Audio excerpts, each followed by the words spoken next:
Bea Gaddy didn't have much of a Thanksgiving last year. She was too busy to care. Gaddy operates the Patterson Park Emergency Food Center. Soup kitchens like this one serve to a standing room only crowd during the holidays. More than 300 turkey dinners were given away that day. That number would double for Christmas. Even Easter topped off the most plentiful holiday season in years at area soup kitchens. Since Easter, the Patterson Park Emergency Food Kitchen has practically exhausted its food supply, but not its spirit.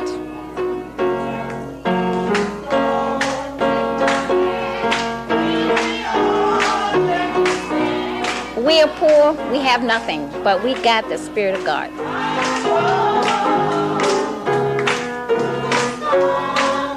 Yeah, there's some hungry people down here for food.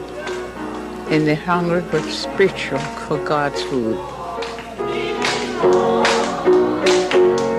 They should continue to help because there are so many hungry people. And we need things the year round, not just for holidays. We need food every day. But food isn't available every day. Bea Gaddy can't give away what she doesn't have. The day we visited, 25 meals were served, courtesy of the Epiphany Episcopal Church in Timonium. But what happens when the food runs out? Well, we close. And what happens to the people that come here? I don't know where they go. I don't know if there's a place on the east side. I don't know. But I do know it's pathetic when you don't have enough money or enough food to keep the food kitchen, the soup kitchen open every day. We hear about what's going on in Africa, but we forget often that there are hungry people right here in our neighborhoods here in Baltimore, not only in East Baltimore, but many other places. Charity begins at home. I believe we should be able to run an effective soup kitchen, an effective emergency center here where we live, where we can see the results. Does Bea Gaddy ever get tired or disgusted with the lack of contributions? I sing because I cannot afford to get down. I cannot afford to let myself get down.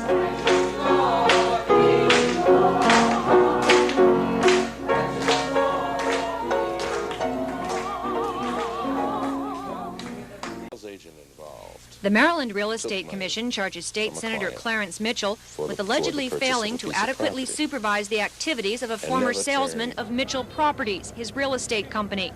The commission has received 7 complaints that the salesman, Robert Anthony or Tony Martin, allegedly mishandled contracts and deposits for home purchases. Martin's alleged failure to refund a $750 deposit to Helena Smith was the subject of a Contact 2 report last January.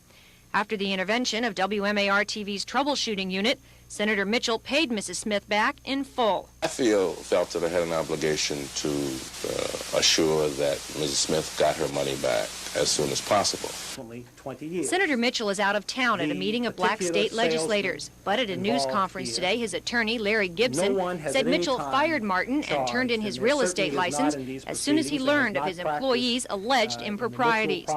During the course of this matter, Senator Mitchell has conducted himself entirely properly, has not engaged in any activity which is inappropriate, which is incompetent, and that these proceedings, as well as the attendant publicity, is a gross injustice and just simply unfair. Gibson says Mitchell has paid back the majority of the 10 or 11 people who claim to have been defrauded by his former employee, mostly out of his own pocket. A hearing before the State Real Estate Commission on the first of 7 charges against Senator Mitchell will resume on February 10th. Senator Mitchell's attorney believes that hearing will completely exonerate his client. Joan Gartland, News Scene 2, Baltimore. The city and the federal government once planned to extend the JFX from where it ends at Fayette Street down to I-95, but the city ran out of money for its share of the project. So instead of extending the JFX, it wants Washington to use its share of the money for other transportation projects around the city. Some of that money would be used in the neighborhoods where the expressway extension would have been. One plan calls for widening part of Boston Street. Another calls for building a new boulevard along the Jones Falls itself. There was a public hearing on the dozen or so alternatives today, and 2 speakers said they're concerned there'll be too much traffic through their neighborhood, Fells Point. Fells Point is the candle that will be burned up by 2 hot loads of voracious volumes of traffic Professional interstate people and roadway planners know that new roads equal increased traffic, and that dead-ended projects leave the area around them in a shamble of traffic problems. Increased traffic through Fells Point business and residential community will be on an upsurge. The decision on what to do is up to Mayor Schaefer. He's expected to make it by the end of this month. Construction could begin by the end of this year. Kevin Brown, News Scene 2, Fells Point. It's just the kind of partnership Mayor Schaefer says he likes to see, community people working with the city to improve their neighborhood. The hard work that people in the Franklin Square area have been doing is paying off. They got together with the mayor and housing officials and have seen to it that $14 million will be coming into the area for almost 300 new low-income housing units. I think that winning combination is my neighborhood people backing and pushing me, along with the city, listening to what we want, and the developers willing to come in and work with us. 4 projects are in the works. One already underway is the Franklin Square Apartments, 72 units being developed by Otis Warren that boast of the use of the original bricks and marble stairs. And we're even using the same type of mortar that was used during the time of when it was originally built. Why so? Why do all that? Well, because we wanted to restore the property and keep the same integrity in the community. We wanted to give it what it was, the original look. And you know, Baltimore's known for its marble steps, and it's known for its row houses, and we wanted to keep it in this community. Also on the books are plans for new construction and rehabilitation in the Lexington Street area and a complete overhaul of Old School Building number 100 into housing for the elderly. The money comes from public and private funds. The developer says that many of the apartment units in this project should be completed and ready to live in by March 1st. Lynn Alexander, News Scene 2, Franklin Square. The fire was last summer at Lafayette Court. It was caused by kids playing with matches, and it claimed a young life. Jabbar Robinson was 10 months old. Today, Glenda Troyer, the youngster's mother, filed suit against the city's housing authority, saying the smoke detector in the apartment never sounded the alarm. Are you saying the city was responsible for the death? The fact that the city was the landlord places upon them the standard obligation that all landlords have to reasonably inspect possible defects within the apartment. Unlike a lot of other things that may exist in an apartment, a smoke detector has a finite life requiring periodic inspections. We see no evidence of any inspection at any point, nor any maintenance instructions to my client that she had an obligation. McMeekin says both his client and investigating firefighters said the smoke detector did not go off. I know this by talking to the fire commander who was at the scene, and also from what my own client had told me. The reason we are today filing suit is because after 2 months of simply trying to see the detector for an independent investigation to see what the defect was, we've had no cooperation. A few days after the fatal fire, firefighters discovered that about half the smoke detectors in nearby apartments had been disconnected by the tenants themselves because they were going off when there was no fire.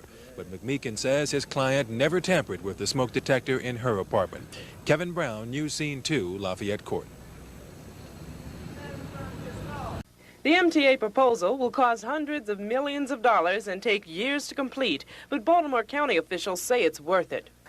It's difficult to be optimistic given the financial climate, but the provision of rail transit is so important to the region that I don't think we can afford to take the chance not to be ready. It is a risk investment doing these studies, but a risk worth taking. The federal government would pick up 80% of the cost, and the State Transportation Fund would pay the other 20%.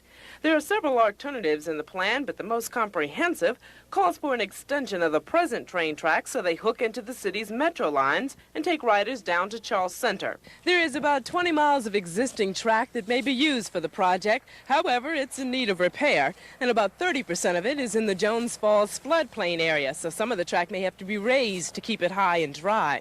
Another consideration is that a lot of this track goes by historical properties that must be protected, like this old stone house. It was an original station house. People live here now. Along the proposed rail system, newer, more modern commuter stations will be built. They may look something like this station at the San Diego rail line, and the cars will be equipped for easy access by the handicapped. The MTA is holding public meetings throughout November to get public input, but many commuters already like the idea. Oh, definitely. I'm very much in favor of utilizing any of these old systems of transportation rather than bring cars into the city. I object to knocking down beautiful old architecture to build garages and parking lots for cars. Since the subway, which is the newest mode of transportation, doesn't go up York Road to Towson and Rogers Forge and Cockeysville area, I think it would be a good asset to the city and eliminate a lot of the traffic. When I do go to the county, it would be good transportation because the buses are really screwed up now, you know. I don't see why they shouldn't use those existing tracks for commuter bus rails and helping people coming to the city and beat the rush hour traffic on the Jones Falls Expressway and other inbound ways into the city. Contact the Mass Transit Administration to find out dates and times for the public meetings. I'm Lynn Alexander, Channel 2 News Scene in Baltimore County. For a lot of folks, this, East Baltimore, is home. It is also home for inmates at the Maryland State Penitentiary. And the people who live in the neighborhood are saying enough is enough.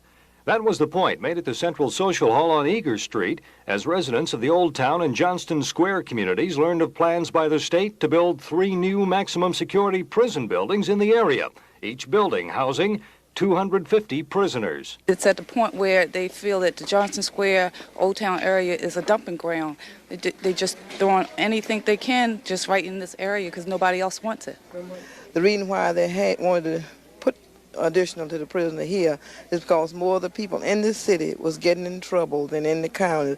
Well, why don't you keep the county people in the county, let the city people stay in the city, and let the prison be built somewhere else besides up under us? But according to State Senator Bob Douglas, the ultimate fight will be a fight for money. Money corrections officials will have to get from Annapolis if the new prisons are to be built. So the residents, he said, should take aim at the Senate and the House of Delegates. You've got to remember, all of this money has not been appropriated yet. And that money must be passed on by the legislature of this state. The next step for community leaders here will be to start a neighborhood letter-writing campaign to let state officials know exactly how they feel. That East Baltimore already has its fair share of the state's prison population. Ron Olson, Channel 2 News Scene, East Baltimore.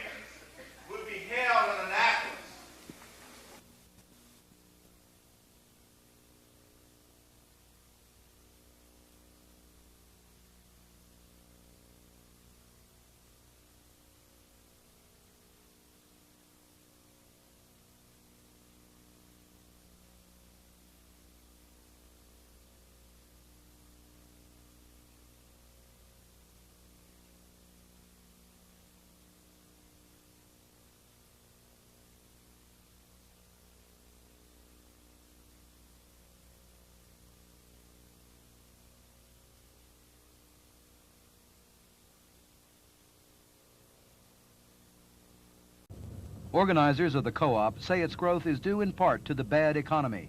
Roughly 70% of the area's 6,000 residents are unemployed. The co-op was organized in 1981 with the assistance of the St. Ambrose Housing Center and private grant money. Members pay a $1 fee and promise to volunteer time to the project. In return, they buy groceries at just a few pennies above wholesale. This is your first day? My first day. Why did you come? How did you hear about it? A neighbor of mine told me about co-op, and the prices are marvelous. That's why I came. Johnston Square has 10 small grocery stores, but no supermarket. Since many families don't have cars, they find the corner stores convenient. But these so-called mom-and-pop stores usually set their prices higher than supermarkets. The co-op has forced some merchants to lower their prices to remain competitive. The co-op director says that sense of competition is new for the neighborhood. What it would make them do is be more responsive to the neighborhood. Folks will continue to shop and support the small merchant, just like the mom and pop stores, if they feel they're getting a fair shake. Food cooperatives in various forms have been around for some time. But in today's economy, cooperatives may have more potential than ever before.